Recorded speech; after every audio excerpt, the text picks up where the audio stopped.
Doctor Zakir Naik. আমার নাম Naresh. BCom পাশ করেছি আমি, আর ফিল্ম ইন্ডাস্ট্রিতে চাকরির চেষ্টা করছি।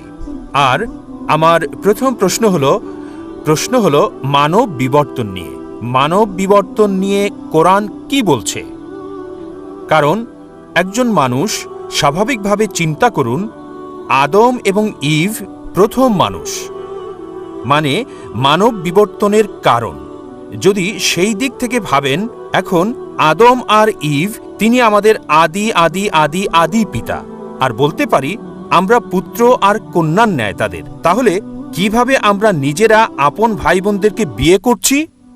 ভাই প্রশ্ন করলেন যে বিবর্তন সম্পর্কে কোরআন কি বলছে। আমরা এসেছি একটি কমন উৎস, আদি আদি আদি পিতামাতা আদম ইব থেকে। তিনি বিবর্তনবাদ সম্পর্কে বলছেন না, এটা সৃষ্টি সম্পর্কে। ভাই আমি একজন মেডিকেল ডাক্তার, MBBS পাশ করেছি। যখন বিবর্তন সম্পর্কে আপনি বলেন বিবর্তন তত্ত্বের, তখন ডারউইনের তত্ত্ব আপনি ভাবতে থাকেন। ঠিক, আমরা বানর থেকে এসেছি। যদি প্রশ্ন এটা হয় তবে আমার ভিডিও ক্যাসেট দেখতে পারেন, কোরআন ও আধুনিক বিজ্ঞান, সেখানে বিস্তারিত বলেছি যে সেই থিওরিটা ভুল প্রমাণিত হয়েছে, ডারউইনের থিওরি। আপনার প্রশ্ন হলো, যদি আমাদের উৎস হয় একই আদি আদি আদি পিতামাতা আদম এবং ইব, তবে কিভাবে আমরা ভাই বোনের মাঝে বিবাহ দেই? এটা আপনার প্রশ্ন। ঠিক, এটা বানরের সাথে সংশ্লিষ্ট না, নয়। এটা বানরের সাথে সংশ্লিষ্ট। বানরের প্রশ্নে কোরআন এবং আধুনিক বিজ্ঞান দেখতে পারেন।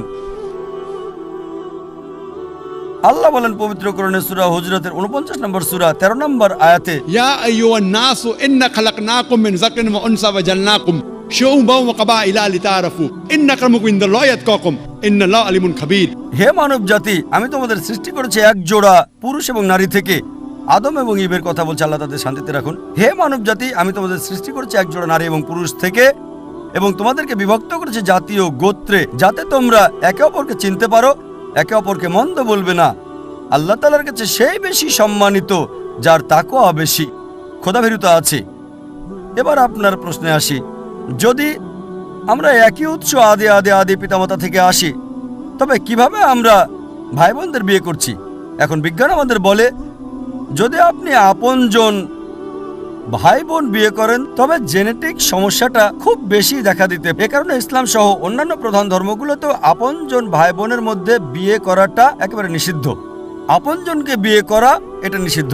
কোরআন বলছে সূরা নিসা 4 নম্বর সূরা 22, 23, 24 নম্বর আয়াতে বলা হয়েছে, তোমাদের জন্য বিয়ে নিষিদ্ধ তোমাদের মাকে, তোমাদের ফুফুকে বিয়ে করতে পারবে না, তোমাদের খালা, আপন বোনকে বিয়ে করা বৈধ নয়। এভাবে আপনদের নাম বলা হয়েছে, একেবারে রক্তের কেউ। এটা কোরআন নিষিদ্ধ করেছে, অনেক ধর্মই নিষিদ্ধ করেছে। এবার চলুন আত্মীয়দের মাঝে বিয়ে করার বিষয়ে একটু জেনে দেখি। এটা ইসলাম নিষিদ্ধ করে না।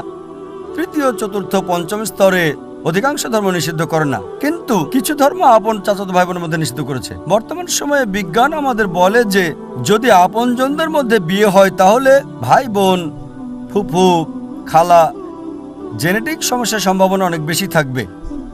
আর যদি এমন হয় যে চাচাতো ভাই বোনের মধ্যে, তখন সম্ভাবনাটা কম থাকে, তবে আছে। তৃতীয়, চতুর্থ আর পঞ্চম স্তরে কোনো সমস্যা নেই।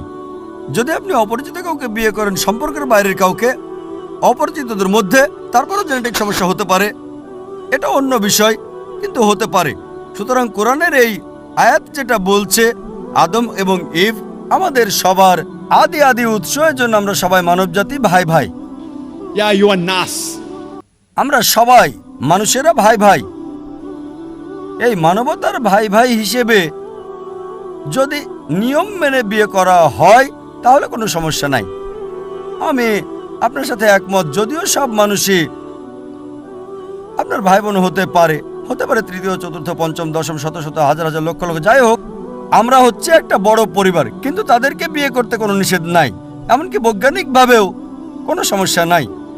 শুধু আপনজনদের মাঝে বিয়ে করলে আপন ভাই বা আপন ফুপু, আপন খালা, জেনেটিক সমস্যার সম্ভাবনা রয়েছে, কিন্তু অন্যদের ক্ষেত্রে নাই। তাই আমি আপনার সঙ্গে একমত, আমরা সবাই মানবজাতি, মানুষ হিসেবে ভাই ভাই।